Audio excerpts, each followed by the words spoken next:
everyone. We're going to move on to Beowulf today, the Anglo-Saxon epic Beowulf. But before I did that, I realized I had not, as I had said, put before you Virgil's eclogue, the little passage from it that I said that was reminiscent of Isaiah, and this is it behind me.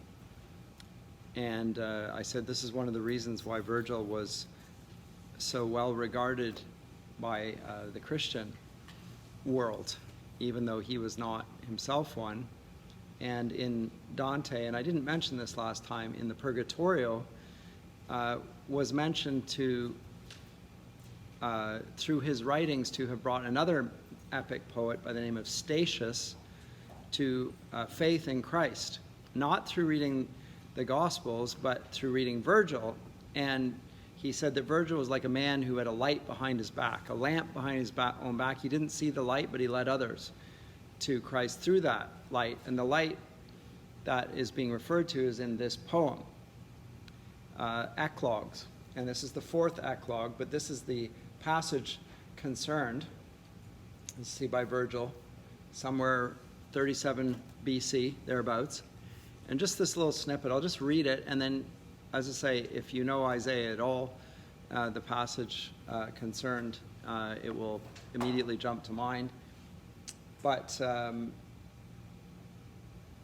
justice returns, old Saturn's reign, with a new breed of men sent down from heaven. Only do thou, at the boy's birth, in whom the iron shall cease, the golden race arise. Befriend him, chaste Lucina, 'tis thine own Apollo reigns, and in thy consulate this glorious age, O Pollio, shall begin, and the months enter on their mighty march. Under thy guidance, whatso tracks remain of our old wickedness, once done away, shall free the earth from never ceasing fear.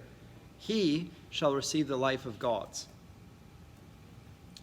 and see heroes with gods commingling, and himself be seen of them, and at his father's worth reign o'er a world at peace. For thee, O boy, first shall the earth untilled pour freely forth her childish gifts, the gadding ivy spray with foxglove and Egyptian beamflower mixed, and laughing-eyed acanthus. Of themselves untended will the she-goats then bring home their udders swollen with milk, while flocks afield shall of the monstrous lion have no fear. Thy very cradle shall pour forth for thee caressing flowers.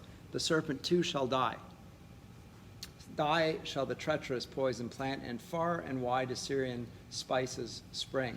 But soon as thou hast skill to read of heroes' fame and of thy father's deeds, and inly learn what virtue is, the plain by slow degrees with waving corn crops shall to golden grow.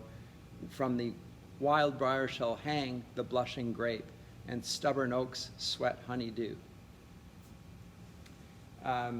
etc.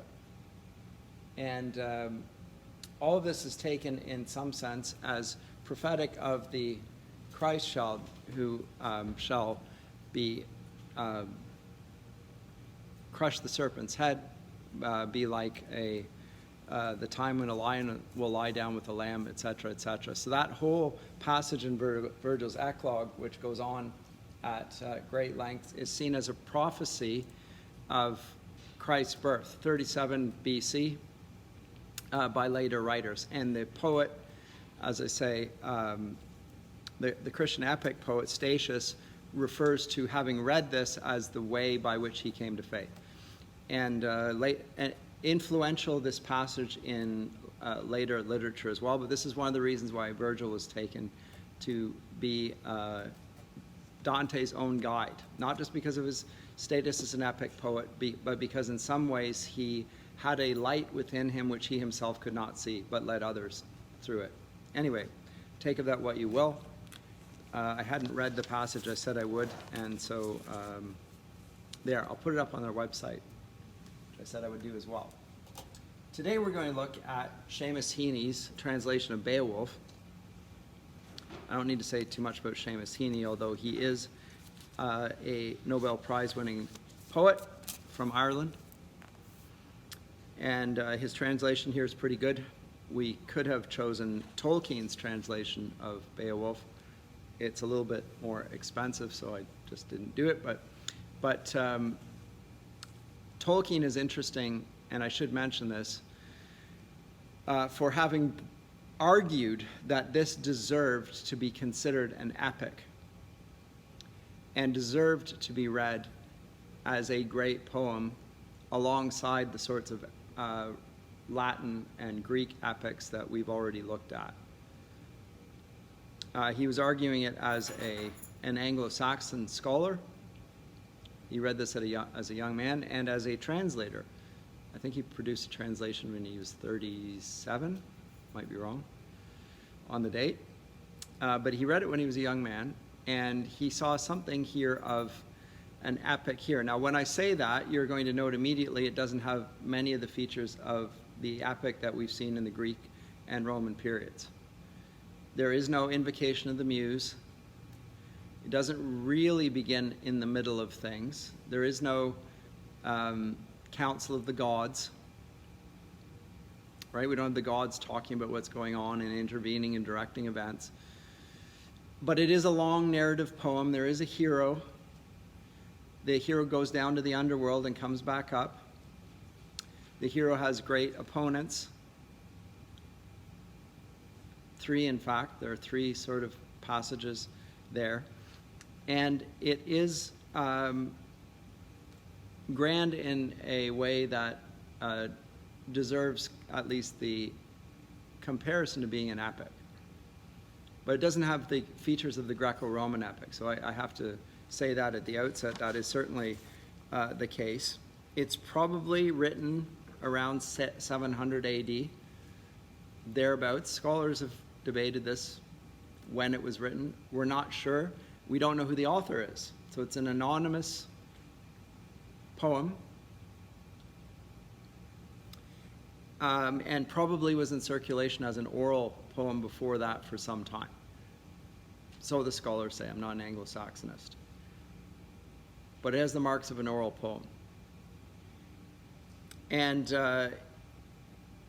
the Anglo-Saxons and the Scandinavians had invaded Britain and had settled there several hundred years before this time. And they brought with them Germanic languages that were the sort of the foundation of what we call Anglo-Saxon tongue. Note that it's a double. There's the Angles and there's the Saxons. And that Anglo-Saxon language, by the way, forms the basic grammatical structure of the English language to this day. So there's a lot of Latin words in English, but it is not a Romance language. Like, when I say Romance language, like French, Italian, Spanish, Portuguese, and Romanian. Those are the Romance languages. They are really arising out of Latin. That's their grammar, and most of their vocabulary come from the Latin language. English does not. It has a Anglo-Saxon foundation. Many of its words are still Anglo-Saxon, and many of its most common words are Anglo-Saxon. And then in 1066, there's an invasion of Britain by a Norman prince. Know his name? William the Conqueror? Yes. And he brings with him a Latin culture and Latin language and the French language, and that starts to, and because he conquers the Anglo-Saxon kings, he brings with it new words. And the aristocrats use the French and Latin languages, and they start mixing it with English. And so it starts to become this composite language. The people speak Anglo-Saxon, the nobility speaks Norman French, Norman Latin, and over time they start to be used and people understand both. And eventually we get something like modern English. That takes a long time. In 1066, the Norman invasion, Shakespeare writes in 1600. Before that, we're going to look at next time we'll look at Sir Gawain and the Green Knight after we've finished with this. And that is written about 4 centuries after. And you can read it in English, that poem. But you'll find that some of the words sound a little bit odd, but it sounds like a funny form of English. So it's recognizable as English at that point. That's late medieval English. It's not Anglo-Saxon. Anglo-Saxon you can't read. Or you could if you knew German. If you read German, you can read this in Anglo-Saxon. But if you don't know German, you're going to struggle to read it as an English speaker. But anyway, this is the translation. I wonder if I should put up the Anglo-Saxon version just for a second. So I want to show you something about it.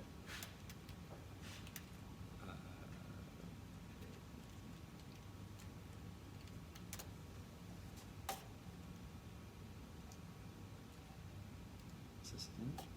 Ah, there it is.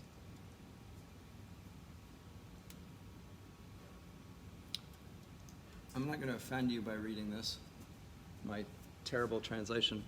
Oops, you can't even see it. Pardon me.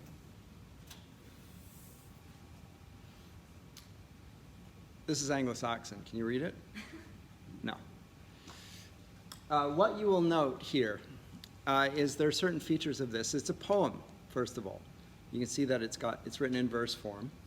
And it's marked by certain features that are very much beloved of English speakers to this day. And that is the sense of rhyme. And when I say rhyme, I don't mean end rhyme. End rhyme we think of as rhyme. When words have the same ending at the end of a poem or the end of a line. There are other forms of rhyme, and one of them is alliteration, which it begins with the same letter. That's our form of rhyme as well. Because it sounds the same, but it sounds the same at the beginning. We associate rhyme with end rhyme, but end rhyme is just one type of rhyme. Alliteration is another, and this is a highly alliterative poem. So you'll note even at the beginning here, what we gardena giargaram. I can't even pronounce it. But G, G, G. And this letter, which is a rune called thorn, is a th, theodkuningen, thrim, gefrunnen. So good. That carries on throughout the poem. So I talked about last time with Dante with his terza rima, right, and the way he does it with the ending of the line. That's very much in keeping with the Romance languages that go in that direction. English does to some degree lean that way. But in general, English does not fit well with end rhyme. End rhyme doesn't work that well in English. It's hard to do. You will find that in some ages, the neoclassical era, for instance, they do rhyming couplets over and over and over. It isn't that easy to do in English for a variety of reasons, whereas the beginning rhyme is very easy to do, and people take delight in it, and that's how this is written. So it's highly alliterative. The whole poem is written that way. And it also has certain other linguistic features, such as it has a sort of natural break in the beginning or in the middle of lines, and often punctuated here with commas. And you will find that the natural English line has a pause in the middle, as if it were 2 parts. And some older hymns in English are explicitly written this way in the 18th century. You can actually have a pause, and the music is put to it that way. But I won't get too much into the verse in Anglo-Saxon because we're not reading it in Anglo-Saxon. I just wanted to show you that it has this alliterative quality. Gomben Gulden, that was good. König, that was a good king. We'll deal with the translation by Seamus Heaney. And he tries to preserve the alliteration in his translation. And he does to some degree. It's easier to do that. If it had to rhyme at the end, he would have more difficulty. Since it's at the beginning, not so much. So, Speardane's days gone by, kings ruled them, had courage and greatness, etc. He will try and preserve the alliteration throughout, and does to some degree. But some of the features here in Anglo-Saxon poetry deserve a little bit more mention. As I say, the Angles, the Saxons, and the Scandinavians had invaded Britain and settled there, and they brought about the Anglo-Saxon language. But some of the parts of this story date back before the migration and before the Christianization of Britain. And that's telling and important, because it's clear from the poem that the poet is Christian. But Beowulf, the poet, Beowulf, the character, is not. And the events being told are not. Those figures set in the past are not Christian figures, but they're stories being retold by a Christian poet. And he's doing it in the light of his understanding of how the world operates. So some of them are obvious. He makes references to biblical events, like Cain, the story of Cain, because the monster whom we call Grendel is said to be an ancestor of Cain. So he clearly has knowledge of the Bible and is referencing it in the work. There's also references to praying to God and also to a Savior. These are not from a pagan poet, they're from a Christian poet. Because if it were Anglo-Saxon or if it was from Norse mythology, it wouldn't speak about God, it would speak of the gods. Thor, or, you know all the sorts of Norse gods because of the Marvel series on that, Loki, etc. These are Norse gods, part of the polytheism of the Norse area of the world. We already know about the Greeks and the Romans. They have their own, but they're both polytheistic cultures, whereas this poet is a monotheist. So what we have here is a pre-Christian landscape. So he's setting it into the ancient past, but telling it from the vantage point of somebody who's a Christian. So what he's not going to do is he's not going to make Beowulf sound like a Christian. But the narrative perspective is Christian, and the framework is. But he's casting it in the past. Now, this is interesting if you are interested in Tolkien at all, because that's what Tolkien does in The Lord of the Rings. The characters don't pray to God. There's no mention of God, in fact, by the characters in the story.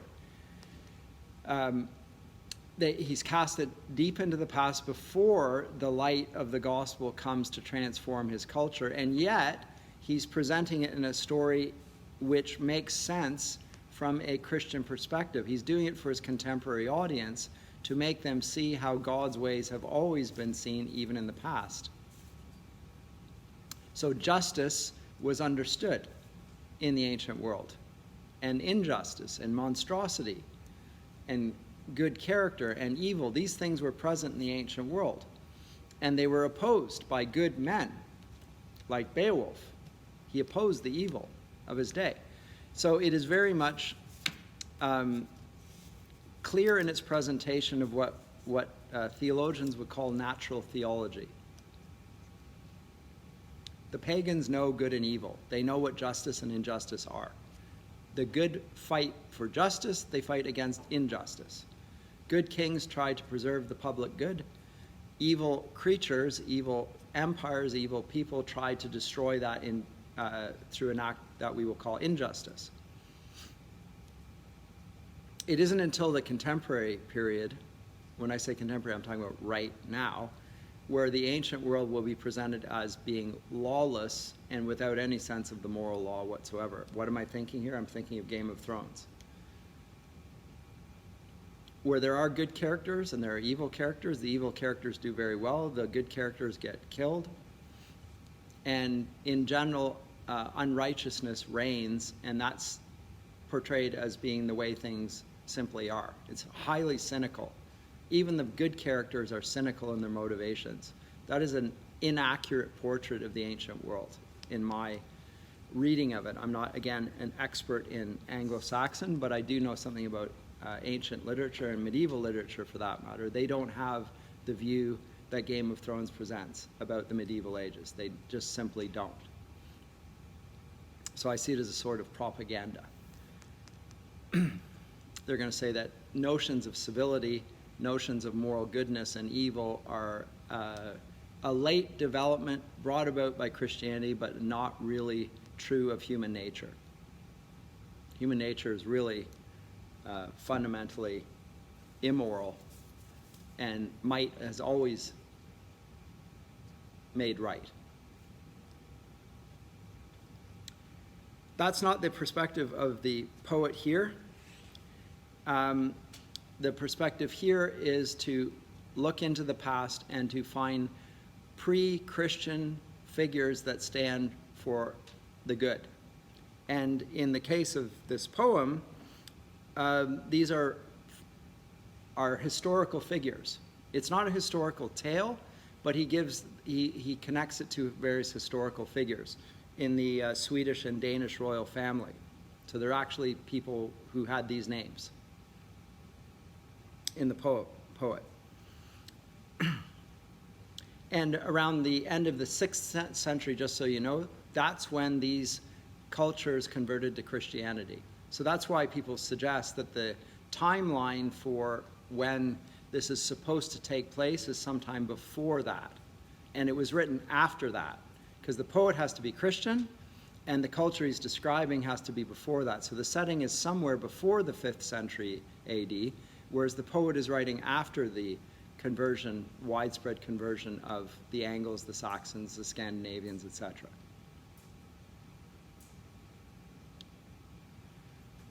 And some of it is a little anachronistic. He gives Christian sentiments to and motives to characters that probably would not have had that.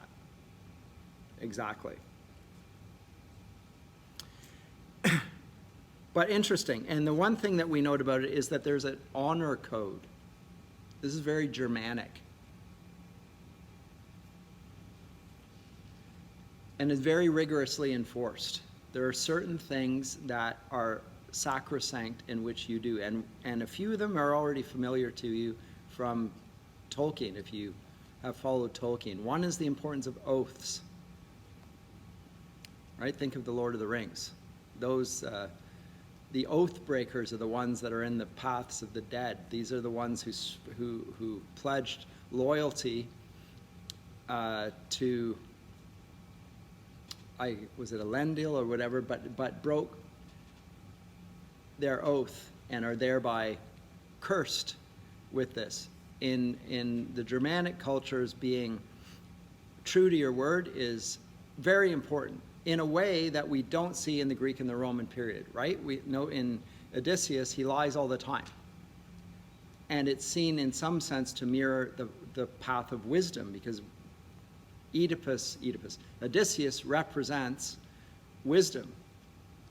Is the goddess that favors him is wisdom.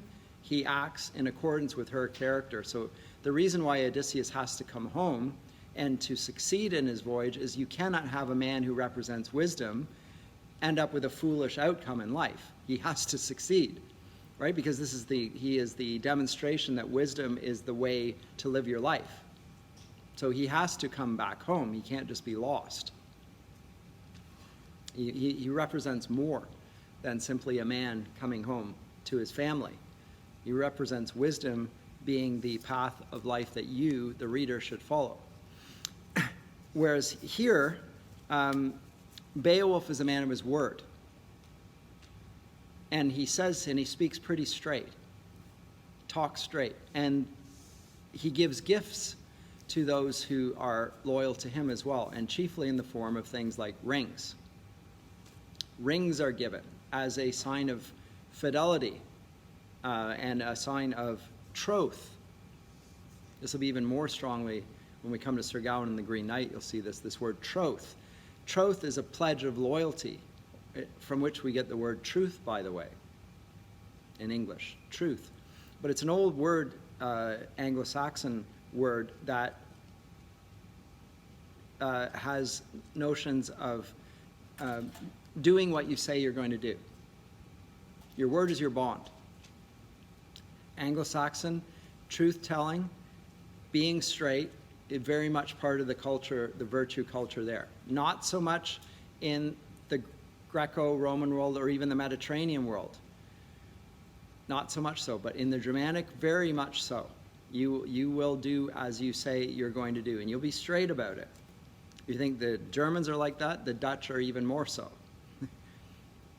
Unvarnished, very plain spoken, very much saying what I mean and saying exactly what I mean. I'm not going to beat around the bush. I'm not going to be elusive.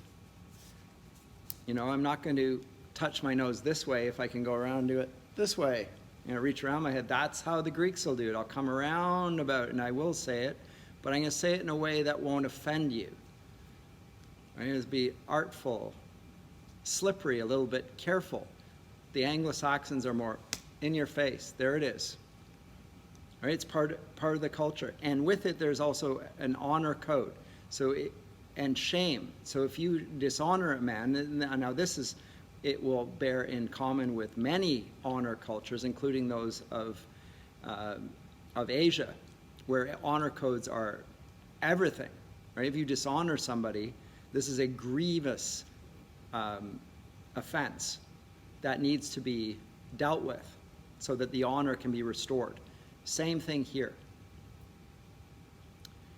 And it will go on through generations as well. So their offenses will need to be dealt with, or they will carry on, and it usually is expiated through violence. Out of this will come the age of chivalry and so forth. So single combat knights fighting against another to restore honor. Very much a part of this, and in particular part of the backdrop for the poem Beowulf. You have to understand this is not an age of chivalry. There are no knights. That will come in the next poem, Sir Gawain and the Green Knight. That's King Arthur and the Knights of the Round Table. It's very much of a Christian court.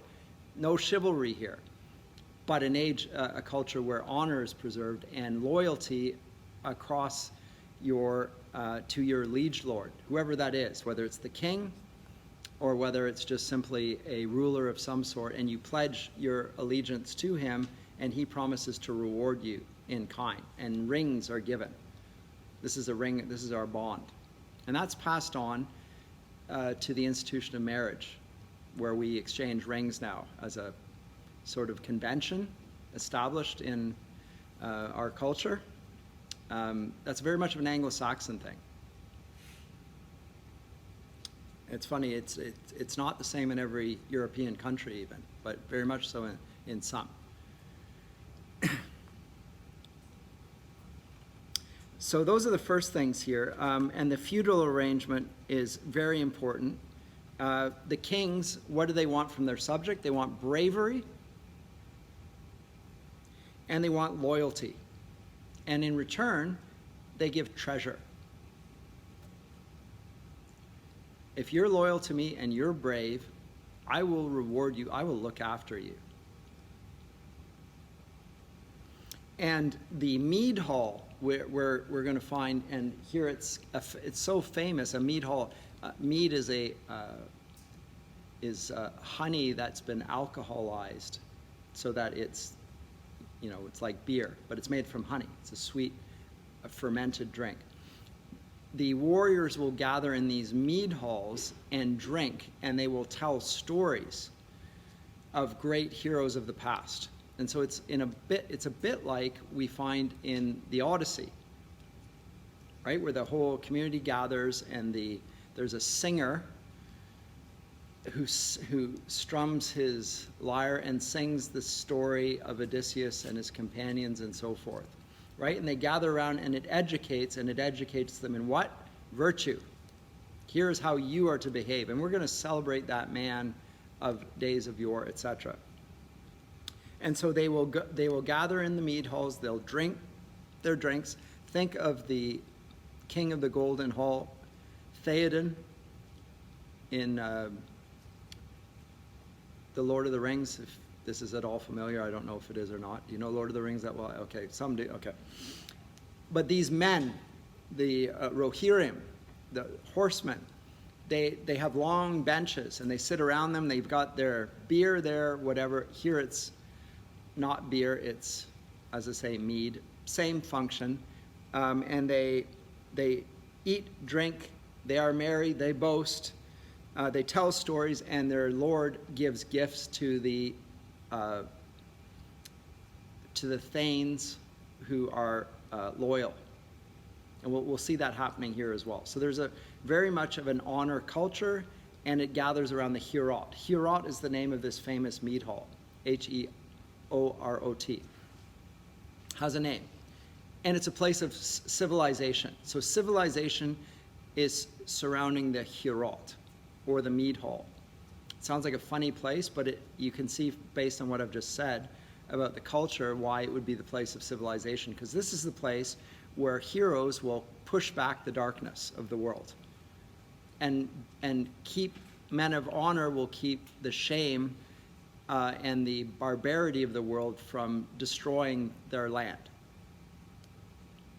And they'll have to do it through force of arms, right? But it's presented as a place of merriment and of light and of joy and of sanctuary even. And in the early Middle Ages, there is a sense of doom that has fallen on the world, and that's probably when the Beowulf poet is writing this. So the so-called Dark Ages, when there's a lot of migration going along, and societies are being ripped up, and there isn't a strong king to keep them back. So Charlemagne comes along in the 8th century, 800. He's christened the Holy Roman Emperor, and with his the strength of his army, he's able to hold a sort of sense of order. He also establishes Christian schools and so forth. But there's a sense of order, but it's being brought about through military strength and keeping foreign kings from coming in and invading. That's part of the establishment of order. But there's a sense of doom that's fallen upon the Scandinavian society of Beowulf's day, and interestingly, this manuscript, which we now read, was forgotten. It seems unknown in the medieval period, in the Renaissance period, even in the Enlightenment. It's discovered in, I believe, in the 1830s or something like that, in a library. There's one manuscript left, and it's got burned, like the edges of it show signs of burning. So it's been pulled out of a fire. And once it got translated by Tolkien, as I say, it became vastly influential. So he writes an essay, which you can read. I'll do it next semester for my Lewis and Tolkien course, Sci-Fi and Subcreation. It's called The Monsters and the Critics. It's about Beowulf. And so this is regarded as the most important work of English literature, or the very first one. So it's a bit like the Odyssey or the Iliad would be for Greco-Roman literature. It's the first great work.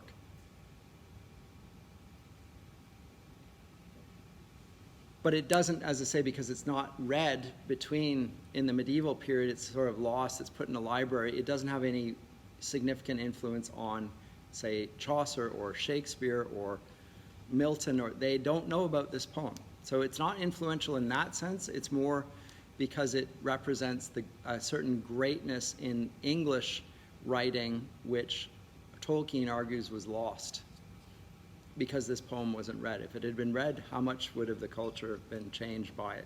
Who knows? But anyway, so as I say, alliteration is there.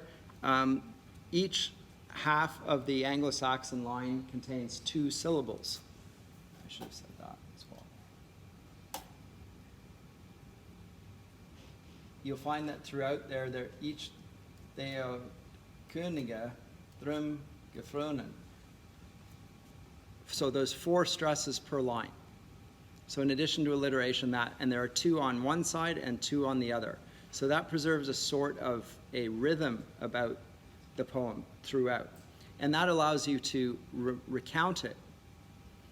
This is the purpose of writing in poetry, is to make the lines memorable. Same with the alliteration. It makes it beautiful, memorable. And it is carried over and over throughout the poem. And then it sometimes uses a device called a kenning. This is the final thing I should say, kenning. Kenning. I won't go over here because of the... But a kenning. And this is a metaphor. It's a metaphor of a very specific type. It's a short metaphor of a thing used in place of a thing's name. So a ship might be called a sea rider, or a king can be called a gift giver, or a ring giver. Or a ocean might be called a whale road. You know, where the whales ride. Just think of the Wild West. Well, here's we're in an ocean landscape. There's the whale road. These are used all over the place, and kennings are all over this poem. Your ribs are called a bone cage. Right? So that it's very visual and memorable. So that's how the poem is constructed. As I say, since we're not reading it in Anglo-Saxon, there isn't a great deal of significance in me devoting too much to that. But let me give you a brief overview of the plot. Next time we'll get into it more specifically. I'm not sure how far we'll get along today in terms of getting through it, but it falls into 3 sections. Well, I don't know about 3 sections. There are 3 tests or trials that Beowulf, the hero, is going to have to overcome. And the first is against a monster that we're introduced to early on, and that monster's name is Grendel. Grendel is the spawn of Cain. For contemporary readers, or for anyone who's read the Bible, you know that Cain is a bad guy. And not only a bad guy, Dante represented him as being representative of the greatest form of treachery. He slew his brother, right? So for which reason at the bottom of Dante's Inferno, it's called Caina. That whole area in the deepest dark, this is a terrible form of treachery. It betrays your kin. Now think of what I just said about the Anglo-Saxons. Loyalty to their family and their king. You're betraying it at that level. So it's not just murder, it's murder of somebody who you should, by all rights, be protecting. So when it says that he is the offspring of Cain, it's telling us something about how opposed this character is to everything that the civilization represents. It represents the exact opposite. It represents fidelity and truth and light and justice. Whereas Grendel, the spawn of Cain, it hates all those things. It lives in darkness. He is in solitude. He lives in the swamps, in the wilderness. He hates the light. He hates the laughter.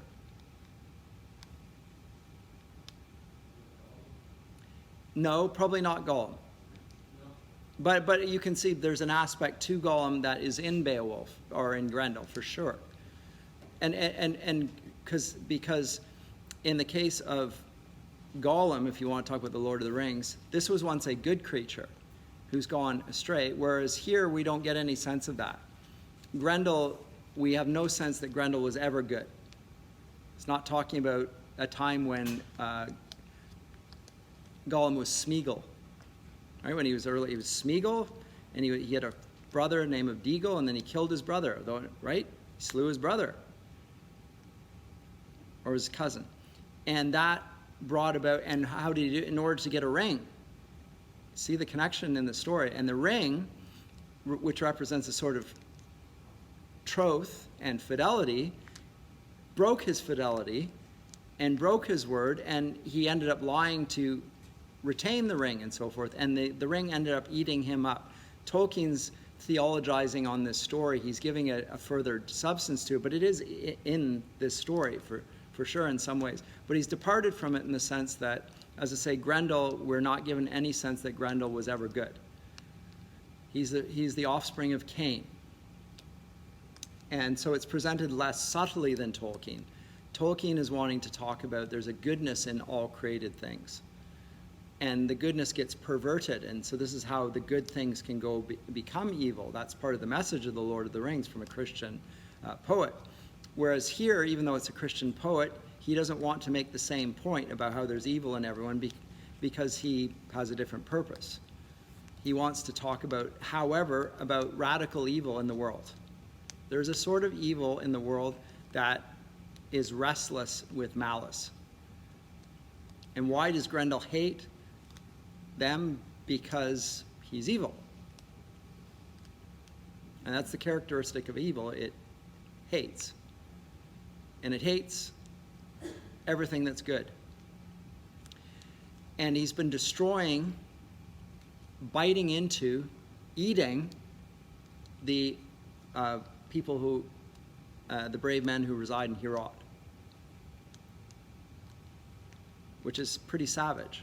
Like he's biting into and eating them up. This is not a man. It's a monster. And nobody can withstand him. He's too strong. And Beowulf is going to come from across the sea to answer the call of a liege lord, a relative, because he's heard about what's happening here, and I'm here to help you.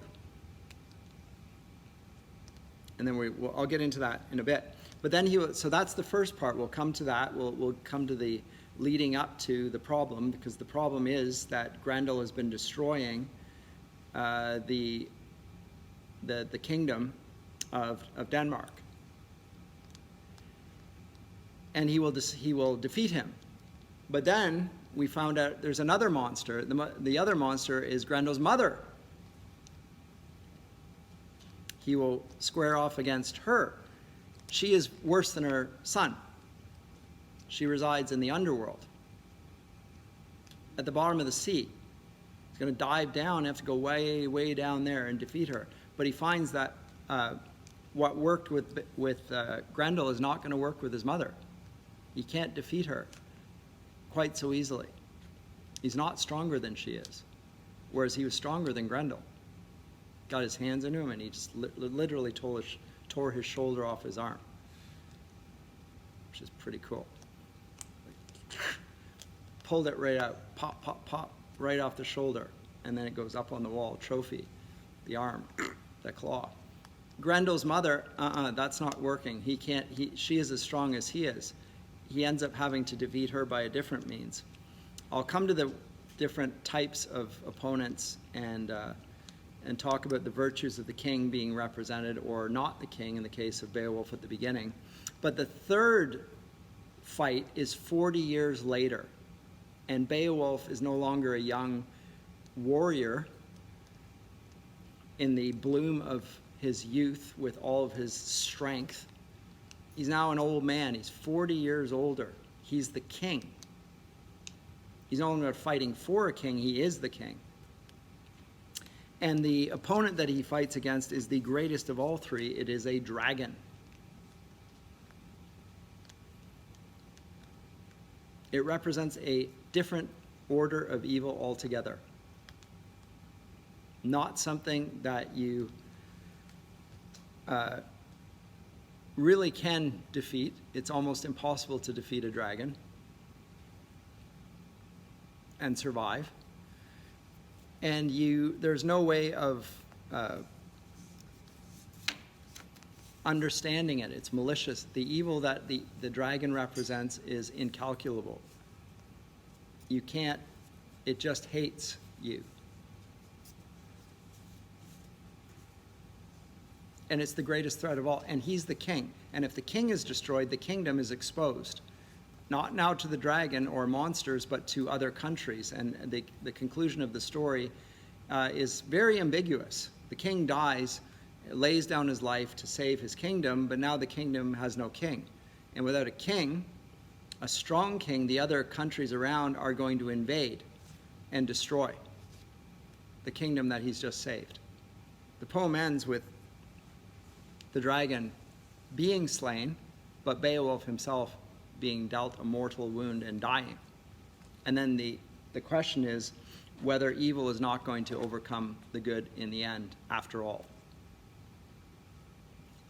So different sort of virtues being presented. So the warrior Beowulf being willing to sacrifice his life at the beginning has different responsibilities than the old king. Because the old king, I used to think this myself, my son now, is that why don't the leaders just go out and battle themselves? Like single combat, let's settle, put Biden up against Putin. No, maybe we don't want to do that, but whatever. Put the leaders out there. Why send millions to their deaths and all this stuff? Just, let those guys have it out. It sounds rather appealing at some times, in fact.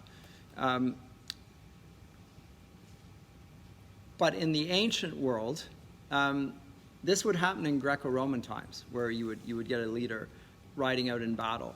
But it becomes increasingly rare because the threats are perceived not to be only the enemy in front of you, but the consequences of a king dying is that the kingdom is now in a crisis of legitimacy. Who is the new king?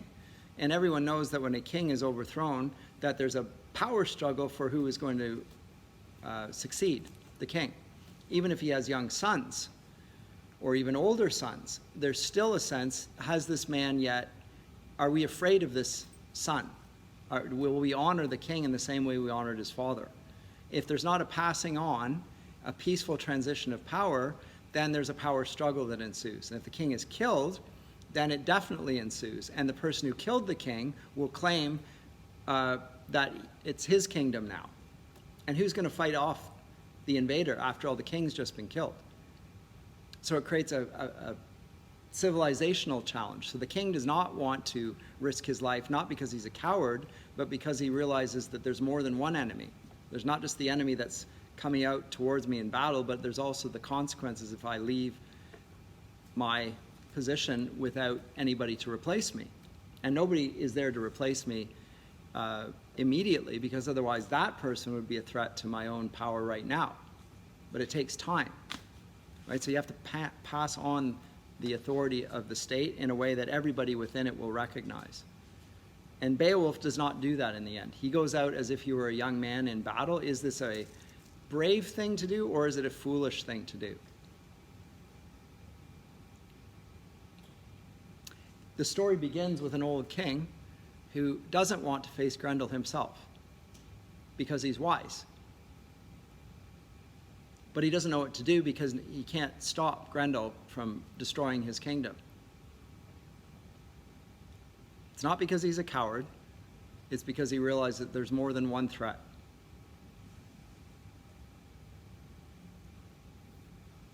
There was Shield Shiafson, scourge of many tribes, a wrecker of mead benches, rampaging among foes. This terror of the hall troops had come far. Foundling, to start with, he would flourish later on as his powers waxed and his worth was proved. In the end, each clan on the outlying coast beyond the whale road had to yield to him and begin to pay tribute. That was one good king.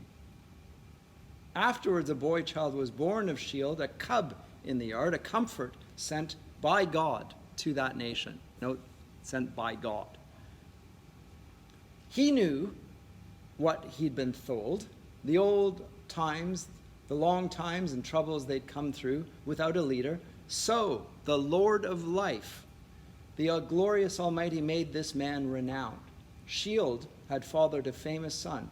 Beo's name was known throughout the north. And a young prince must be prudent like that, giving freely while his father lives, so that afterwards, in age, when fighting starts, steadfast companions will stand beside him and hold the line. A line used regularly in Tolkien. Hold the line. right? When the enemy's charging at you, hold the line. Why are they going to hold the line? Because they are loyal to you. We're going to stand here together. Why are they going to stand with you? It's not just because you're the king. It's because we have bonds that go back years. And this is the wise advice that is given by the epic poet right at the outset. While you're young, before you come to power, forge alliances so that people will work with you when you come into your authority. And that's what he did. Did Beowulf do the same? We're going to find that although Theo had men that would hold the line with him, that Beowulf has no one. The 12 that are supposed to support him turn their backs on him, except for one. You might see a sort of an allusion there to Christ and the apostles, except that there's no one who stays true in that case. In this latter case, there is one. But note, compare the wise king and the wise prince to Beowulf. Again, suggestion here implicit right at the outset that Beowulf, although he was a great warrior, was not a great king. Shield was still thriving. Behavior that's admired as the path to power among people everywhere. Shield was still thriving when his time came, and he crossed over into the Lord's keeping. So he died in the prime of life. His warrior band did what he bade them when he laid down the law among the Danes. They shouldered him out to the rivers, the sea's flood. The chief they revered who had long ruled them. A ring-whirled prow rode in the harbor. Ice-clad, outbound, a craft for a prince. They stretched their beloved lord in his boat, laid out by the mast, amidships the great ring-giver. That's a kenning. He's the ring-giver. Far-fetched treasures were piled upon him and precious gear. I never heard before of a ship so well furbished with battle tackle, bladed weapons, and coats of mail. They loaded this on him and they sent it out in the ship, just like Boromir is in The Lord of the Rings, right? When he dies, they lay his treasures upon him, his stuff, and they put him in the boat and put it down, right? That's how the Anglo-Saxons and the Norse deal with the dead. They're not buried, put in a ship. They set him off. No man, they set a gold standard up high above his head and let him drift to wind and tide, bewailing him and mourning their loss. No man can tell, no wise man in hall or weathered veteran knows for certain who salvaged that load, because who knows what happened to the ship. Somebody on the other side got a ship with a man in it and all sorts of gold, and who knows where that ended up. Then it fell to Baal to keep the forts. He was well regarded and ruled the Danes for a long time after his father. So we're given something of an ancestry, how we got up to this point. And the king that entered the world now is Hrothgar, is his name. And then Grendel comes.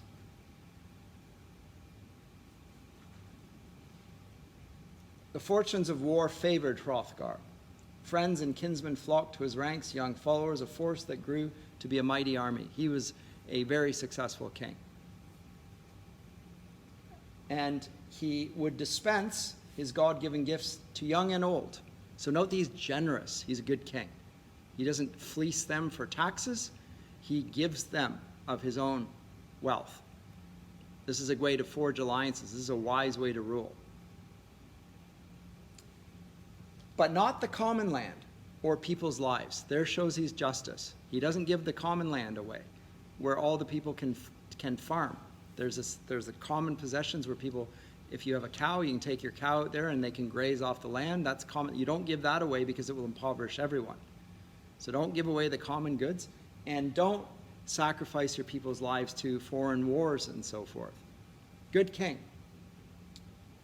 Far and wide upon the world I've heard orders for work to adorn that wall stead were sent to many peoples, and soon it stood there, finished and ready in full view. The hall of halls, Heorot was the name.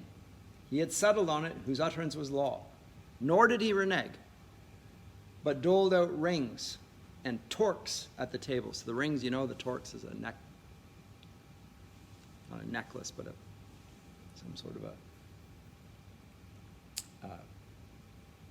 something like the necklace, except it's solid and thick. The hall towered, its gables wide and high, and awaiting a barbarous burning. So interesting that. So no sooner is Heorot mentioned as a sort of an emblem of the goodness of the king, then immediately the outcome of this will be anticipated. So this is foreshadowing, dramatic foreshadowing. The hall towered, its gables wide and high, and awaiting a barbarous burning. This is what's coming. That doom abided, but in time it would come. The killer instinct unleashed among in-laws, the bloodlust rampant, then a powerful demon. So note how he sees evil here. There's an evil that is there beneath the surface, and it can't be hidden forever because it's even within the human race. There's a bloodlust, a hostility even towards your own kindred. And that's represented by this character of Grendel. Then a powerful demon, a prowler through the dark, nursed a hard grievance. It harrowed him to hear the din of the loud banquet every day in the hall, the harp being struck, and the clear song of a skilled poet, telling with mastery of man's beginnings, how the Almighty had made the earth, the gleaming plain, girdled with waters. In his splendor he set the sun and moon to be earth's lamplight, lanterns for men, and filled the broad lap of the world with branches and leaves, and quickened life in every other thing that moved. So times were pleasant for the people there, until finally one, a fiend out of hell, began to work his evil in the world. Grendel was the name of this grim demon haunting the marches, marauding around the heath and the desolate fens. He had dwelt for a time in misery among the banished monsters, Cain's clan, whom the Creator had outlawed and condemned as outcasts. For the killing of Abel, the eternal Lord had exacted a price. Cain got no good from committing that murder because the Almighty made him anathema, and out of the curse of his exile there sprang ogres and elves and evil phantoms, and the giants too who strove with God, time and again until he gave them their final reward. Interesting. We get here the genealogy. Where do the monstrous characters that we call ogres and elves and phantoms and giants come from? They come from Cain. These are his offspring. We're given an ancient history where these creatures come from. Note that the elves are evil here. It's not like in Tolkien. Tolkien gives a different genealogy, but elves are not little sprightly characters like pixies, small like Tinkerbell. They're large characters, forces to be reckoned with, and perhaps even evil. I won't get into Tolkien's depiction of elves, but note here that in Beowulf they're not seen as friendly. And this is where evil arises. And it rises again from an enmity or a hostility towards kindred. There's a sense that this was once a man. So he is like, as you said, Gollum. He was all like a hobbit once. And now he's this hideous creature, grown strong. And so after nightfall, Grendel set out to the lofty house to see how the ring Danes were settling into it after their drink. And there came upon them a company of the best, asleep from their feasting, insensible to pain and human sorrow.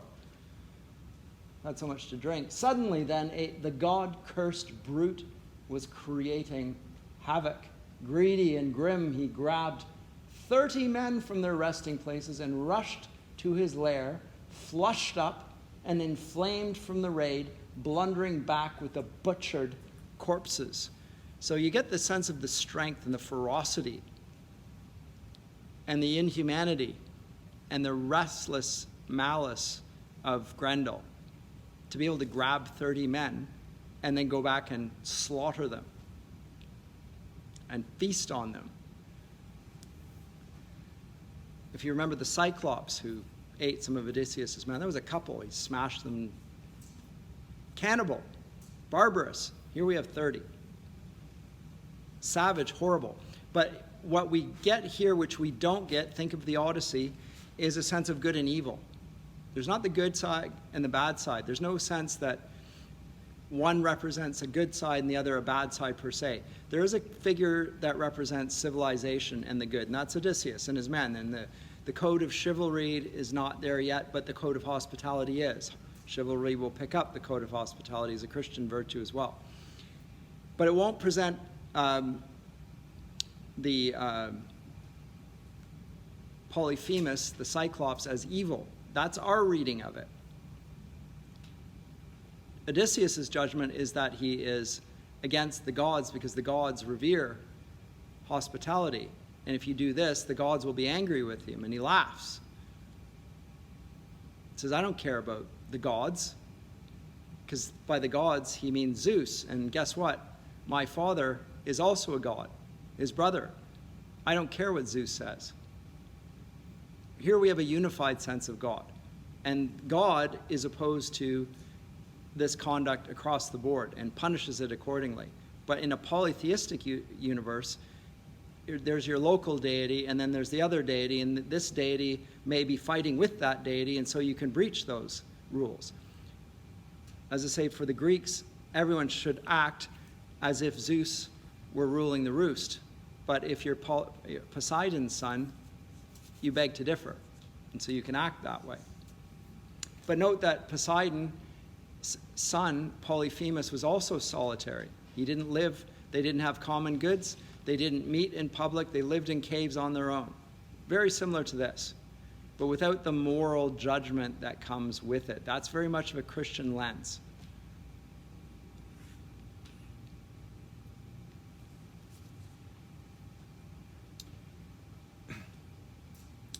So this happens in the dark. Herod represents the light. The evil is done in the dark, and as the day breaks, as the dawn brightened and the day broke, Grendel's powers of destruction were plain. Their wassail was over, their drinking and singing was over. They wept to heaven and mourned under mourning. Their mighty prince, the storied leader, lay stricken and helpless, humiliated by the loss of his guard, bewildered and stunned, staring aghast at the demon's trail in deep distress. He was numb with grief, but got no respite, for one night later, the merciless Grendel struck again with more gruesome murders. Malignant by nature, he never showed remorse. There's no pity. He doesn't feel any sense of moral reservation about what he's done. On the contrary, he wants more. He enjoys the killing. It was easy then to meet with a man shifting himself to a safer distance, to bed in the bothies, for who could be blind to the evidence of his eyes, the obviousness of the hall watcher's hate? Whoever escaped kept a weather eye open and moved away. So everyone is, what are they doing? They're moving away from Herod.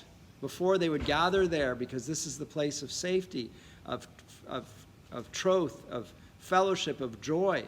Now, do you really want to sleep in Herod overnight? I don't think so. We're just going to move away from that. And you're going to start to become spread out. The chaos is going to spread. So we strike at the point of civilization, just as we saw in the Odyssey, where this is what was shown, that Poseidon had not only kept Odysseus from coming home, but he'd brought injustice into the very court of Odysseus in Ithaca.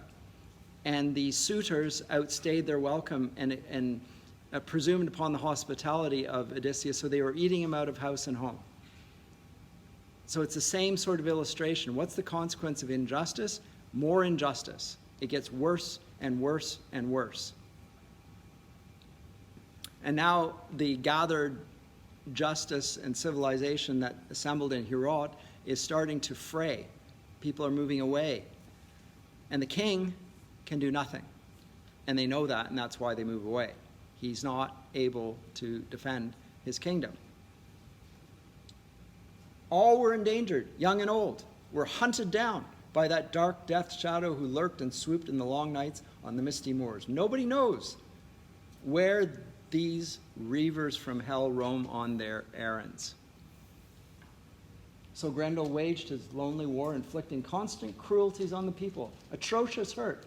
He took over Heorot, haunted the glittering hall after dark, but the throne itself, the treasure seat, he was kept from approaching.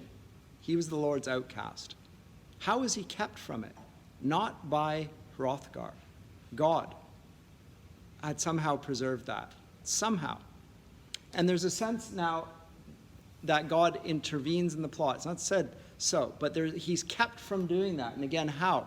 No human instrument. God has kept him from doing that. And now the means of rescue will come in the form of this figure whose name is Beowulf. And we hear something about Beowulf. Beowulf, we find out, was the son of Ecgtheow, and Hrothgar had once done his father a great favor, and he owed him. And so his son, out of loyalty to his liege lord, goes and offers his service. Says, I will help you in your fight. And Hrothgar accepts his offer of allegiance. You know how in the Lord of the Rings we get one of the hobbits offering his sword to the king in his service. Same thing happening here. So he offers to fight Grendel and gives a feast in Beowulf's honor. During that feast, there's a Dane whose name is Unferth, who mocks Beowulf. It's called flighting. And it's what happens, we would call it chirping. Before a fight in hockey, where they start with a, you know, you see them trash talking if you want. That's what flighting is. You start off with an assail of words, and then come the fists. But first of all, it's your mother, you what, like that sort of stuff, right? Yeah. That's called flighting. It's stock. That's what goes on here. It's interesting because this man's name is Unferth, and he's part of the retinue of Hrothgar. He's one of his loyal subjects. And what he does is he accuses Beowulf of not being worthy of his reputation. He's dishonored Beowulf. Same thing happens to Odysseus, remember? In the Phaeacians, there's somebody says, well, actually, I don't think that you're as strange or as strong as you think you are. And then there's a contest, and he shows him. He throws the discus, enormous distance and so forth. And everyone's like, whoa, okay. Same thing going on here. There's a flighting that goes on, and he says that he's not worthy of the reputation, and Beowulf explains what he has done in the past, and he's swum vast distances. He's defeated sea monsters and so forth. So he's a figure of legendary strength. By the way, the word Beowulf probably means bear. He's a bear of a man. He's a giant in his strength. And he doesn't back down. He repeats this, and the Danish warriors are cheering Beowulf because he won't back down. We're going to meet Unferth again, by the way, after the fight, but for now, he disparages him. But then he decides he's going to stay that night in Heorot. I'm going to sleep in Heorot this night, and we'll see what happens. And we know it's going to happen. Grendel's going to come.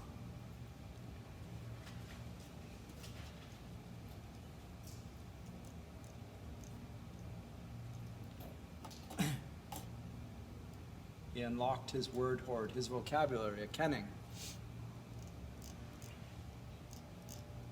And he will fight.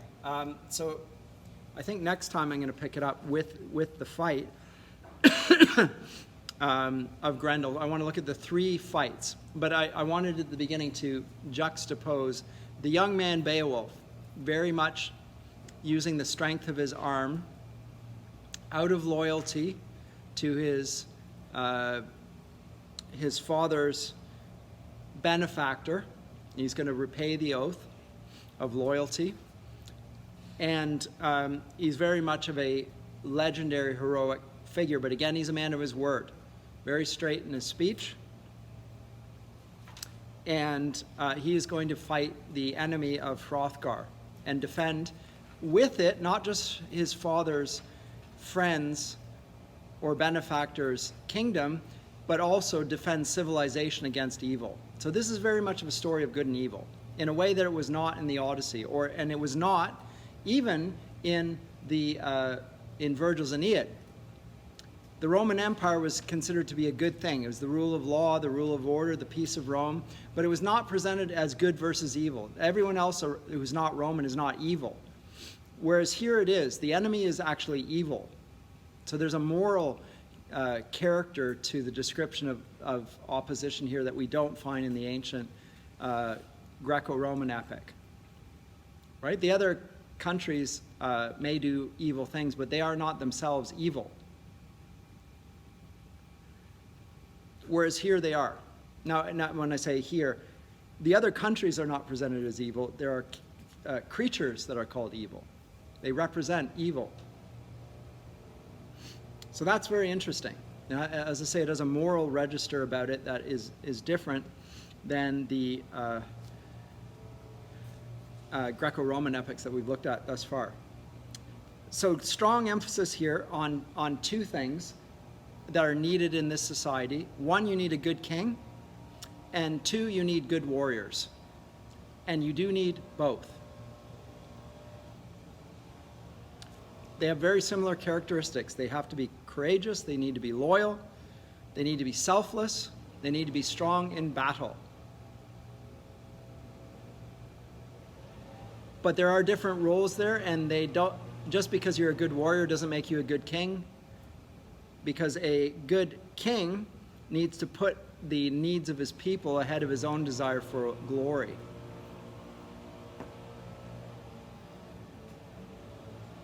We used to have a thing called a rake for leaves. Now we have blowers.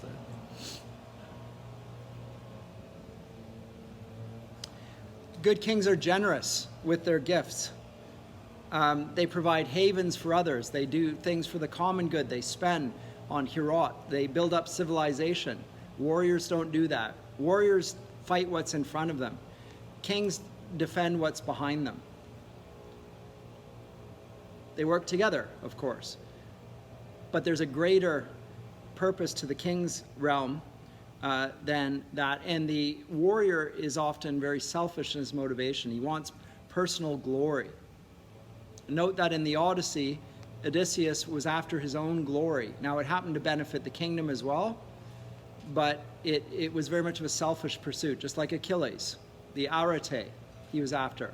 That's a little bit like Beowulf as a young man. He's after glory and honor and excellence. He wants to get praised for that, and he will be praised for it. The king is less selfish in his desires. He has to think less of himself and think more about other people if he's a good king. Because you can be a good warrior and a bad king. And the way you become a bad king is by acting as if you were just a warrior. Because then you will not only fight yourself, but you'll bring your whole army into the battle. And men will die. And the kingdom, if you lose, will be left unprotected. So more subtle and more sophisticated is the reign of the king. We'll see how Beowulf, I think, is a great warrior and not so great as a king. Very interesting. Presented there right from the outset. But I'll leave it off there, and we'll pick it up next time with the fight. Do have a look at it, and I'll pick it up next time.